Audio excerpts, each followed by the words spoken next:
Hasta el momento hemos considerado el estudio de un evento dispersivo individual.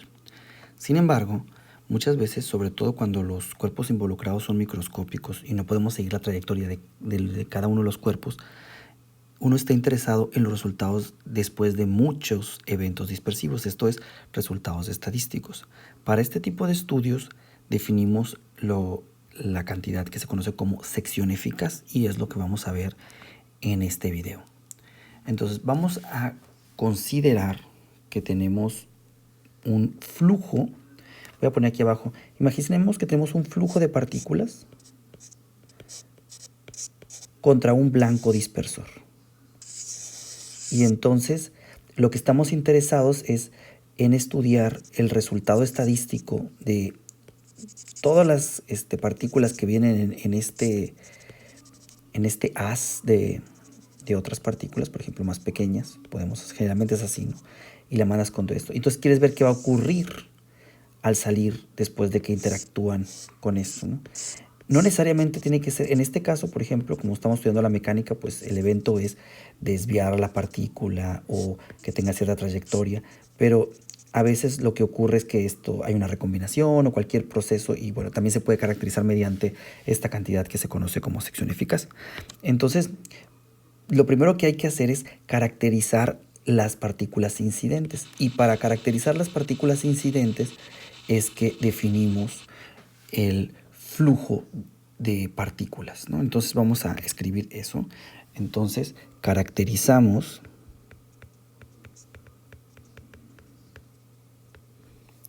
el haz incidente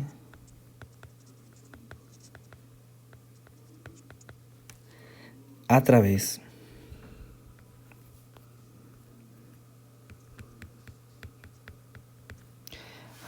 de un flujo. Entonces vamos a definir de un flujo. Entonces vamos a definir una F que va a ser el flujo incidente que caracteriza cómo van llegando las partículas para interaccionar con el dispersor. Flujo incidente. Ahora, ¿qué significa el flujo incidente? Es el número de partículas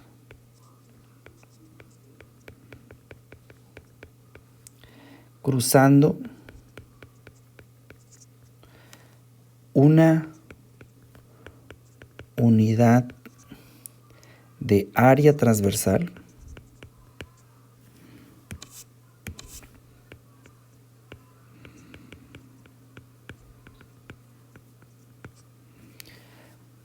por unidad de tiempo.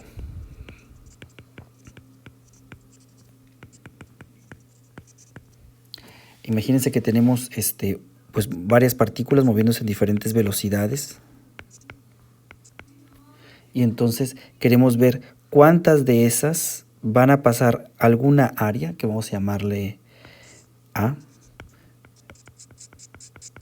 Entonces, esta área en un intervalo de tiempo. Entonces, pues estas, cuando pasen esta área, pues van a formar como un cilindro. Si le ponemos circular esta. Y este cilindro tiene una profundidad, pues que es el tiempo por la velocidad, ¿no? Es velocidad. En realidad sería la velocidad en X en este caso, ¿no? Por el dt. Entonces eso sería la altura de este cilindro.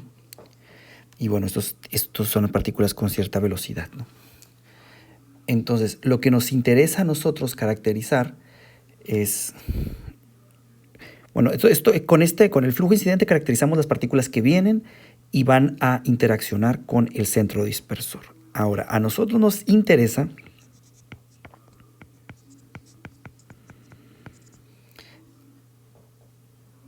el número de eventos. Esto es porque les digo que este tipo de estudios es más general que lo que vamos a hacer aquí, que es solamente un evento dispersivo mecánico, ¿no? Pero en realidad puede ser más general, puede haber una interacción química, etc. Pero bueno, entonces interesa el número de eventos del tipo P, que les digo que es la parte general, por unidad de tiempo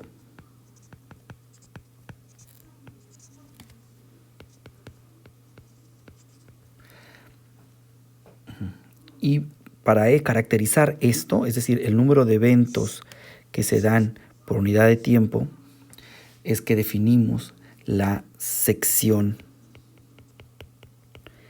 eficaz diferencial.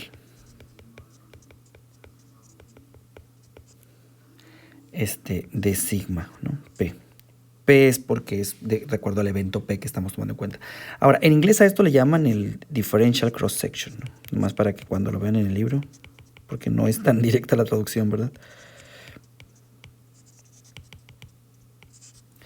La differential cross section. Entonces, esto, la sección eficaz diferencial es el número de eventos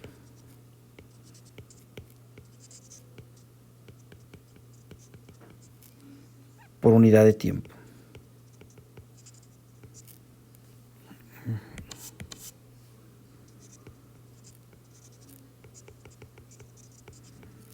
Bueno, entonces esto lo vamos a definir para poder sacar cuánto es. Lo que se hace es, vamos a escribirlo como F veces, donde F es el flujo que habíamos definido anteriormente. O sea, multiplicas el flujo por la sección eficaz diferencial de sigma P. Entonces esta es la sección eficaz. Y esto nos va a dar, pues, cuántos eventos por unidad de tiempo ocurren, ¿no? El flujo veces la sección eficaz diferencial. Habría que, en realidad, si quieres ver el número total, pues tendrías que integrar esta cantidad, ¿no? Entonces, en nuestro caso, el evento P, ¿no? Nuestro evento P, el que estamos interesados es la dispersión elástica.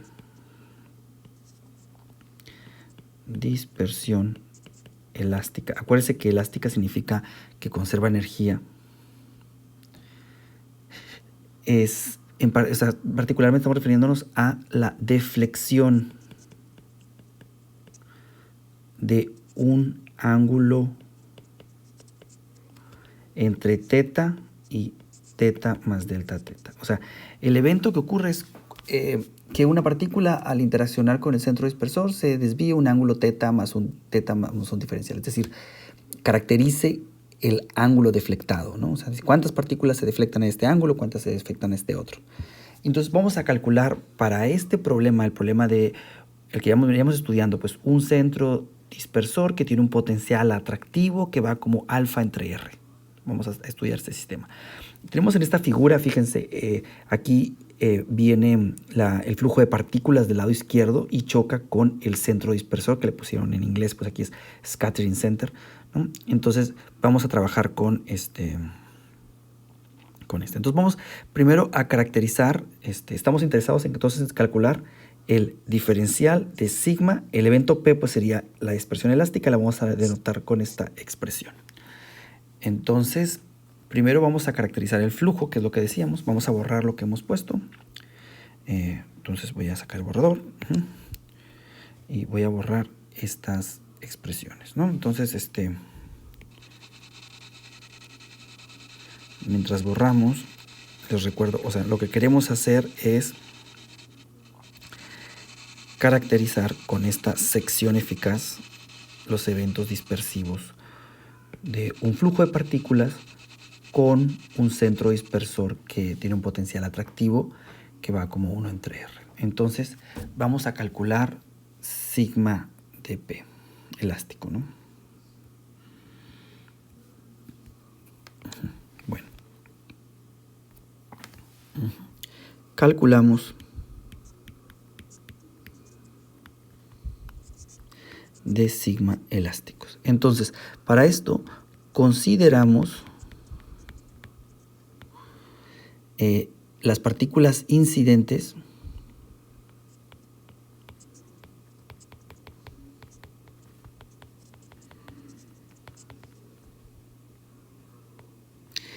con un parámetro de impacto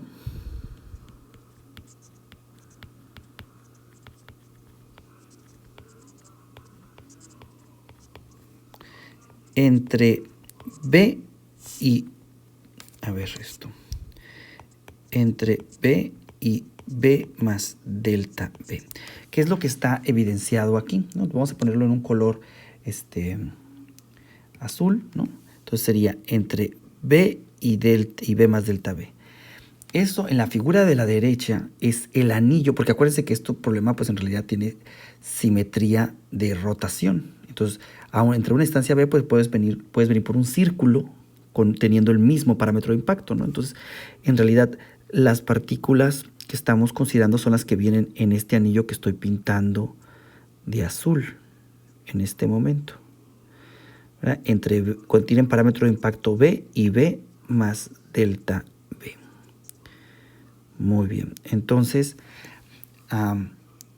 bueno, entonces, ¿cuántas partículas hay? Pues depende del flujo, ¿verdad? Definitivamente. Entonces, si tenemos que la cantidad, el flujo es el número de partículas por unidad de área, pues si multiplicamos el flujo por el área, pues vamos a tener el número de partículas. Entonces, el número de partículas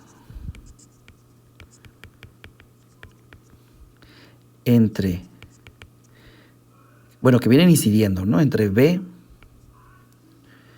y B más delta B, pues ¿cuántas son? Pues van a ser, pues va a ser igual a el área multiplicada por el flujo, y esto va a ser el número de partículas que pasan por unidad de tiempo. Si ya dices el tiempo, pues te puedes decir cuántas pasaron en cada tiempo, ¿no? Entonces, el número de partículas entre B y delta B por unidad de tiempo, pues sería el área. Y el área de este círculo, pues es como un anillo, y el anillo, pues el radio es como el ancho es diferencial, entonces podría ser el radio, el perímetro por el radio, básicamente, ¿no? Esta cosa. Entonces, sí, está.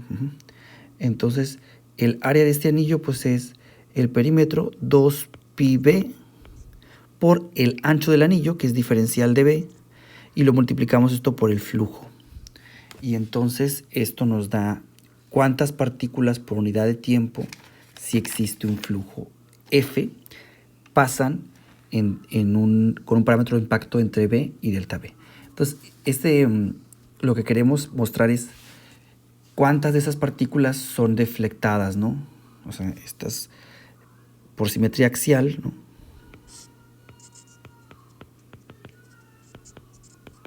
Por trimetría axial, estas partículas son deflectadas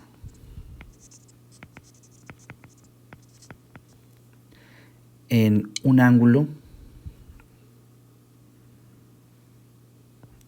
entre teta y teta más delta teta, como se evidencia aquí, ¿no? Por ejemplo, vamos a seguir las trayectorias. Por ejemplo, lo voy a poner con amarillo, ¿no? Las partículas del radio más interior, voy a ponerlo con amarillo, pues vienen y siguen esta trayectoria y se deflectan, como van más cerca, pues se deflectan más, ¿no? Y siguen esta trayectoria. Sin embargo, las otras, las que van más lejanos, pues se deflectan un poquito menos, porque y entonces tiene un ángulo menor, es lo que esperaríamos, ¿no? Déjenme borrar esto, porque me equivoqué, es medio difícil hacer esta. Bueno, y entonces, al final, pues, todas estas, pero tiene esa simetría, digamos, rotacional. Entonces, el anillo azul queda reflejado como si pusiéramos una pantalla esférica, pues sería en este anillo que estoy pintando también de azul, ¿no? Ahí quedarían plasmadas todas las partículas a un ángulo teta y teta más delta teta. Voy a pintarlo todo de azul. Y pues sí, ¿no? Tiene todo el sentido. Estamos considerando que tuviéramos una pantalla esférica. Y entonces, bueno, a ver si termino porque está medio lento. Ok, bueno. Entonces, todas las partículas azules que vienen en este anillo azul, van y después de interaccionar con el centro dispersor, pues se calcan en este anillo, ¿no? Esférico más grande. Ahora, por ejemplo, si no hubiera centro dispersor, pues básicamente sería el mismo tamaño aquí adentro, ¿no? Pero debido a que este centro dispersor lo está modificando la trayectoria, se calcan aquí.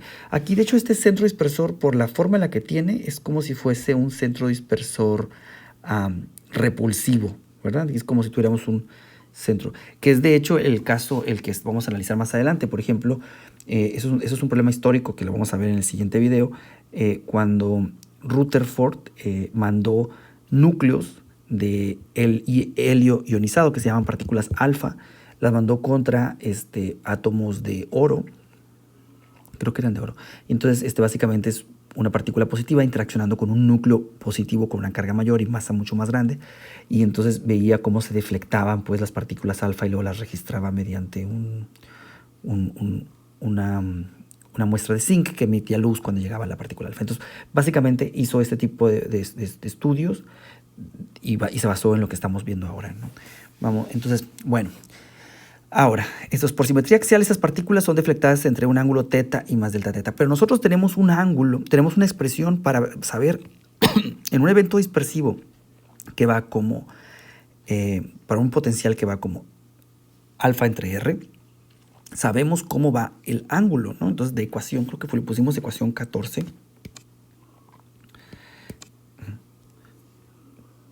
De ecuación 14.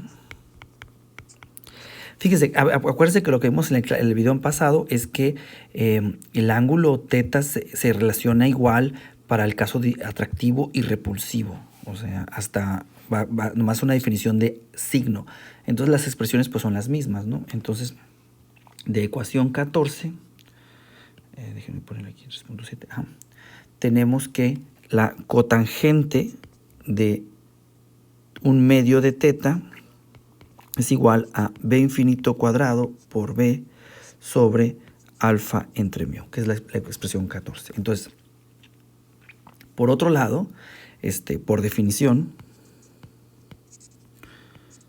tenemos nosotros que la F, el flujo por el área, que es 2 pi b diferencial de b, es igual a el número de partículas que llega, o sea, básicamente las partículas que están aquí a la izquierda que vienen en este anillo, pues son el flujo multiplicado por el área. Y ese es el mismo que el flujo multiplicado por el de sigma elástico, que nosotros habíamos dicho que va a depender definitivamente de teta, pero es la cantidad de partículas que se deflectan entre un ángulo teta y delta teta, ¿no?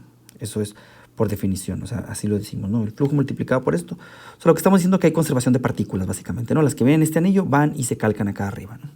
Bueno, esta ecuación le vamos a poner ecuación 19.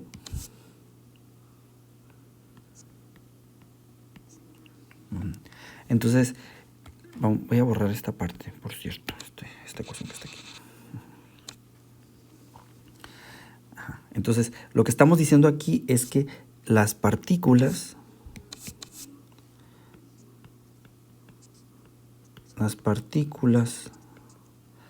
pasando por el anillo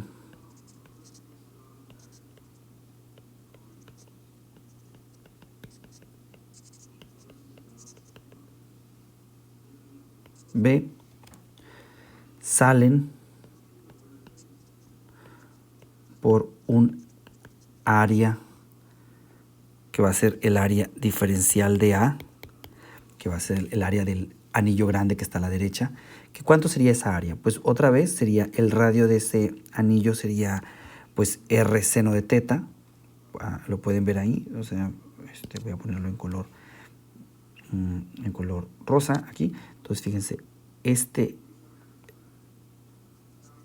radio pues es R seno de teta, ¿verdad? Porque si la R es el radio de esta esfera grande, o sea, este R que está aquí, el radio de la esfera grande sería R mayúscula.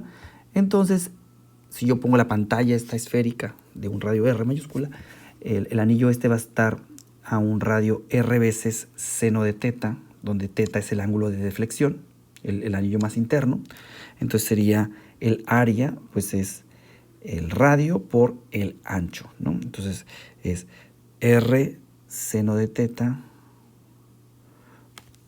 ese es el radio, por 2pi, eso sería el perímetro, 2pi R seno de teta. Bueno, aquí está. Voy a poner. 2pi r mayúscula seno de teta, que eso nos dice básicamente el perímetro del anillo interior de este anillo de grueso. Entonces multiplicamos por el grueso, que es r de teta, entonces quedaría r cuadrado diferencial de teta. Entonces, la fracción de el área de este anillo azul con respecto al área de toda la esfera es lo que se conoce como el ángulo sólido. Entonces, el ángulo sólido, pues ¿qué sería? Pues sería el diferencial de ángulo sólido es igual al área dividida entre el radio al cuadrado. Y esto es igual a 2pi seno de teta diferencial de teta. Ahora, esta ecuación le voy a poner ecuación 20. Pero antes de que sigamos con esto, quiero explicarles esto del ángulo sólido. O sea, cuando uno hace la definición de ángulo normal, ¿qué es lo que está haciendo? Básicamente, la idea de ángulo es, por ejemplo, es qué sección, cuando tenemos un ángulo decimos, entre dos líneas hay un ángulo alfa. Y lo que estamos diciendo, fíjense, por ejemplo, esto es una definición que es independiente de la distancia de estos dos vectores, ¿no? O sea, este ángulo alfa es el mismo que existe aquí o el mismo que existe más lejos, ¿no? O sea, a pesar de que la distancia entre este y este es diferente y entre este y este es diferente y así, el ángulo es el mismo, alfa, ¿no? Porque la idea es que tú cuando estás caracterizando un ángulo, lo que caracterizas es qué sección del círculo, ¿verdad?, estás teniendo aquí, que este es el ángulo.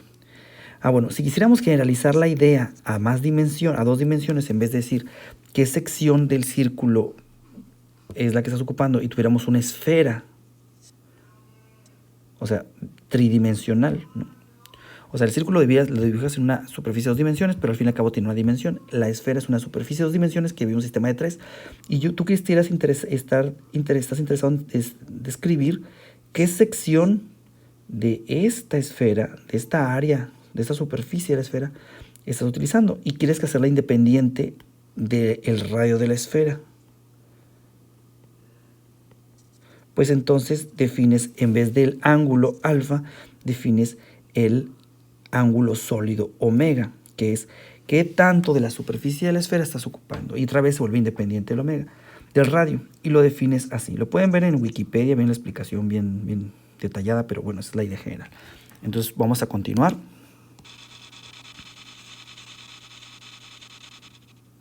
Bueno, entonces tenemos la ecuación 19 y la ecuación 20. Muy bien. Entonces, fíjense que si tomamos ecuación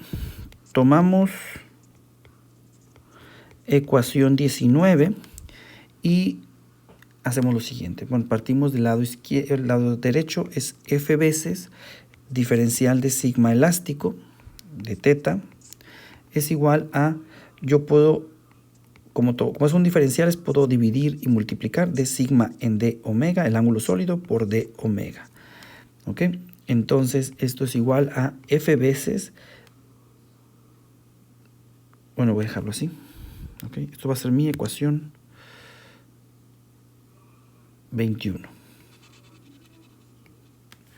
Voy a poner la ecuación 21. Bueno, entonces, usando ecuación 19 y 21, yo puedo sacar que la d sigma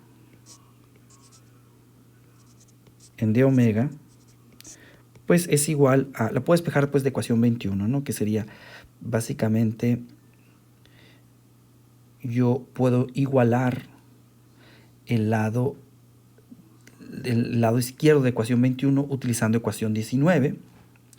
Voy a poner aquí unas líneas, por ejemplo, tomo esta ecuación, y entonces este lado izquierdo es igual a este, y entonces yo escribo lo siguiente. Escribo que f por 2pi b diferencial de b sobre, voy a despejar de la ecuación 21, pues d sigma en d omega sobre f de omega. Esto es igual a, bueno, es para explicar de dónde viene, ¿no? Pero ahora esto sería igual entonces a que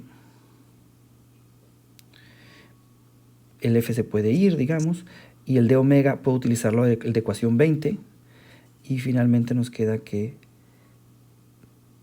d sigma en d omega es igual a b sobre el seno del teta por el diferencial de b en d teta. Aquí generalmente le ponemos valor absoluto, y esta es la ecuación 22, y esta es la expresión para la sección eficaz diferencial. Ahora, esta es la sección eficaz diferencial. Si uno quisiera la sección eficaz completa, pues tendría que integrar esta expresión. Vamos a borrar para que nos quede bien.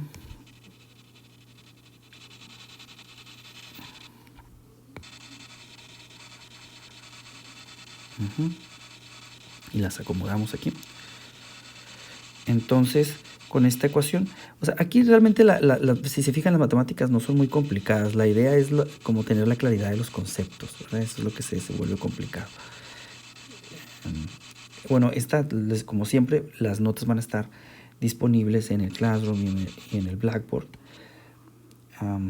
Déjenme recortar esto y llevármelo para acá arriba. Entonces, bueno, esa es la sección eficaz diferencial. Si yo quisiera la sección eficaz total, o sea, cuánto, no nada más entre al ángulo teta, sino en todos, ¿no? Tendríamos que integrar. Entonces, sigma total es igual a la integral de d sigma en d omega, integral sobre todo, elástico, digamos, sobre todo el ángulo sólido. Y esta es la ecuación 23. Entonces, hay que hacer solamente algunas anotaciones. Fíjense que el valor absoluto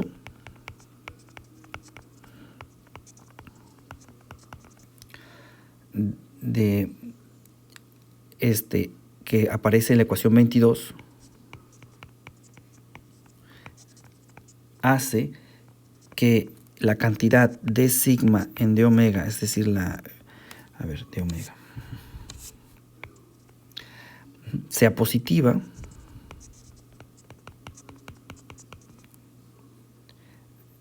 a pesar que el dB en d teta pues bien puede ser negativo, ¿no? Como se muestra en la figura. Es típicamente, pues sí, porque entre más lejos esté, o sea, que más grande sea B, el ángulo de flexión es menor, o sea, tiene una relación inversa, ¿no? Ahora, además, note lo siguiente, que son importantes, ¿no? Uno, que d sigma en d omega tiene unidades de área.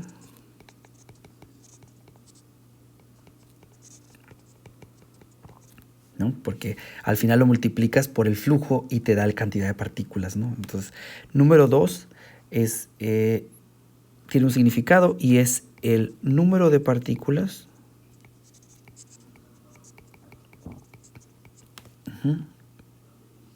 dispersadas por unidad de tiempo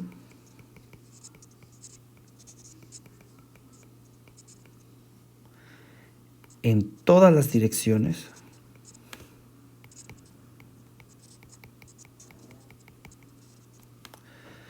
por unidad de flujo incidente.